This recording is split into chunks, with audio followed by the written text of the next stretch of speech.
Assalamualaikum warahmatullahi wabarakatuh.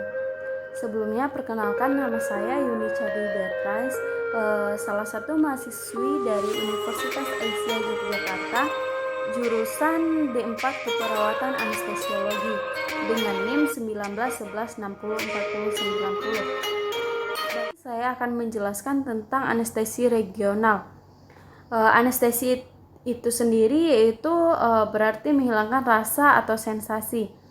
Anestesi ialah salah satu cabang ilmu kesehatan atau biasanya digunakan pada ilmu kedokteran yang mempelajari tata laksana untuk mematikan rasa nyeri. Seperti rasa nyeri, rasa tidak nyaman pada pasien, dan rasa lain yang tidak diharapkan. Nah, istilah yang digunakan yaitu untuk menyatakan bahwa terjadi kehilangan rasa secara patologis pada bagian tubuh tertentu atau bagian tubuh yang dikehendaki ketika akan melakukan tindakan. Nah, baiklah, di sini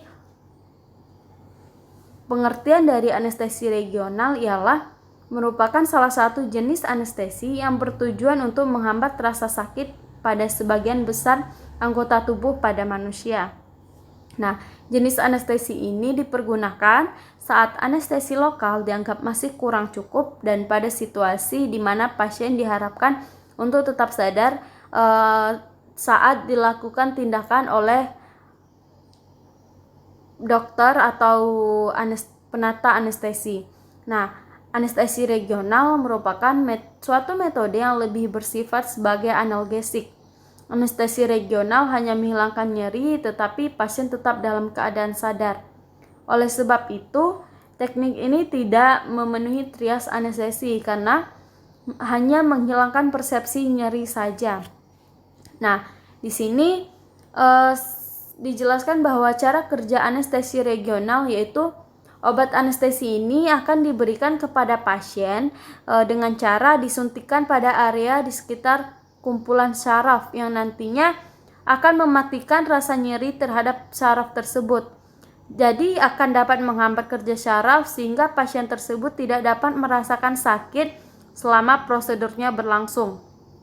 Nah, selain dengan suntikan ini, obat anestesi juga bisa diberikan menggunakan kateter yang secara terus-menerus akan memasukkan obat anestesi ke area tubuh pada manusia.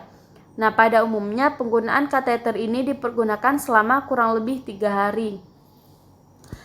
Selanjutnya yaitu jenis-jenis anestesi regional menurut Pramono 2017, yaitu yang pertama anestesi spinal. Nah, pada anestesi spinal ini dijelaskan bahwa penyuntikan anestesi lokal ke dalam ruang subarachnoid di segmen lumbal 3 dan 4 atau di segmen 4 dan 5.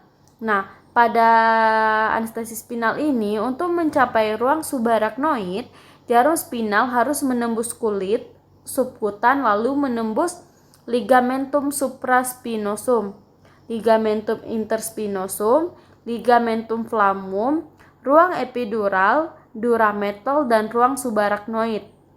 Nah, di sini tanda apabila telah tercapainya ruang subarachnoid ialah dengan keluarnya liquor cerebrospinalis atau biasanya disingkat dengan LCS. Nah, di sini teknik anestesi ini populer karena sederhana, efektif, aman terhadap sistem saraf, konsentrasi obat dalam plasma yang tidak berbahaya, serta mempunyai analgesi yang kuat, namun pasien tersebut masih tetap dalam keadaan sadar walaupun anestesi tersebut sangat kuat pengaruhnya terhadap tubuh dan saraf pasien. Nah, relaksasi ototnya cukup, perdarahan luka operasi lebih sedikit, dan aspirasi dengan lambung penuh lebih kecil, pemulihan saluran cerna lebih cepat. Anestesi spinal ini memiliki beberapa komplikasi, yaitu yang pertama hipotensi yang terjadi sebanyak 20-70% pasien. Yang kedua nyeri punggung sebanyak 25% pasien. Yang ketiga yaitu kegagalan tindakan spinal anestesi sebanyak 3-17 pasien. Nah, lalu yang kedua yaitu anestesi epidural. Pada anestesi epidural ini anestesi yang menempatkan obat di ruang epidural seperti peridural dan ekstradural. Nah, pada ruang ini berada di antara ligamentum flavum dan durameter. Bagian atas berbatasan dengan foramen magnum di dasar tengkorak dan di bagian bawah dengan selaput sakrokoksigeal. Nah, kedalaman pada anestesi epidural ini rata-rata ruangnya 5 mm dan di bagian posterior kedalaman maksimal terletak pada daerah lumbal. Anestesi lokal di ruang epidural bekerja langsung pada syaraf spinal yang terletak di bagian lateral. Lalu pada anestesi epidural ini sistem kerja atau cara kerjanya lebih lambat dibandingkan dengan spinal. Makanya sebelumnya telah dijelaskan bahwa anestesi spinal tersebut populer karena salah satunya cara kerjanya atau sistem kerjanya lebih cepat dan sangat efektif sekali. Lalu yang ketiga yaitu anestesi kaudal.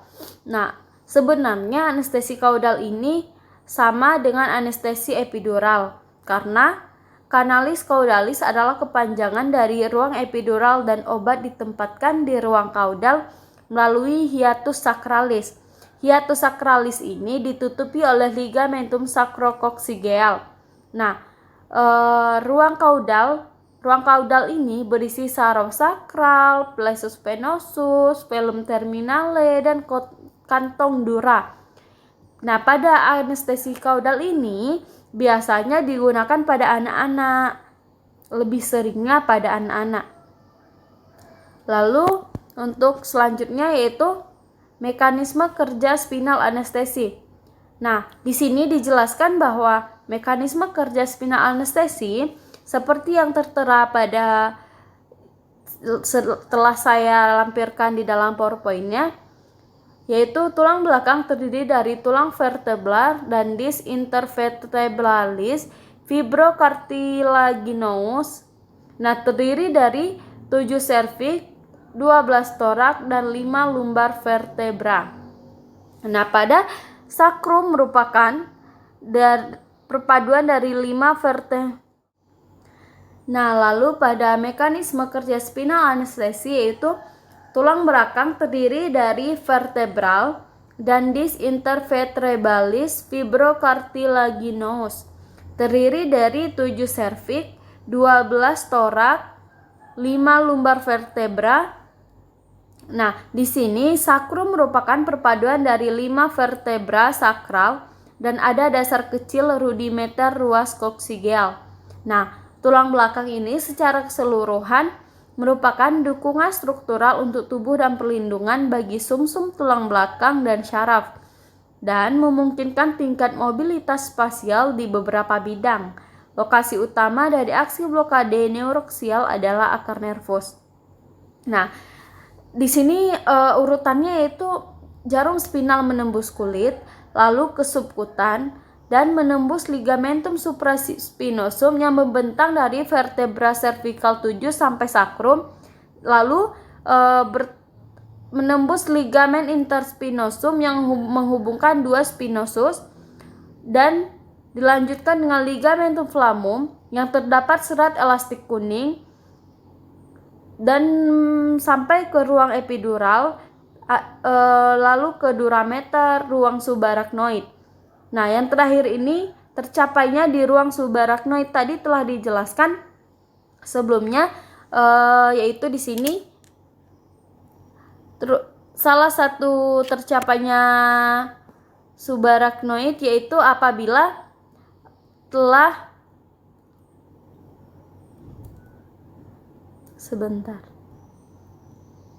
Nah, tanda dicapainya ruang subarachnoid adalah dengan keluarnya liquor cerebrospinalis. Nah, jadi di sini suntikan langsung dari anestesi lokal. Nah, pada liquor cerebrospinalis atau LCS tersebut memberikan relatif sejumlah kecil kuantitas dan volume dari anestesi lokal untuk mencapai tingkatan tinggi dari blokade sensorik dan motorik. Nah, selanjutnya blokade dari transmisi neural pada serat akar nervus posterior menghalangi sensasi somatik. Blokade somatik dengan menghambat transmisi impuls nyeri dan menghilangkan tonus otot atau rangka. Blok sensorik menghambat stimulus nyeri somatik atau visceral, sementara blok motorik menyebabkan relaksasi otot. Lalu next yang selanjutnya yaitu, ini contoh salah satu spinal, anestesi spinal yang dilakukan di tulang di belakang sini ya, di bawah punggung. Nah, lalu di sini tipe-tipe anestesi yang selanjutnya yaitu tipe-tipe anestesi regional. Yang pertama yaitu epidural. Epidural merupakan salah satu anestesi regional yang sangat populer dan umumnya dipergunakan dalam proses persalinan.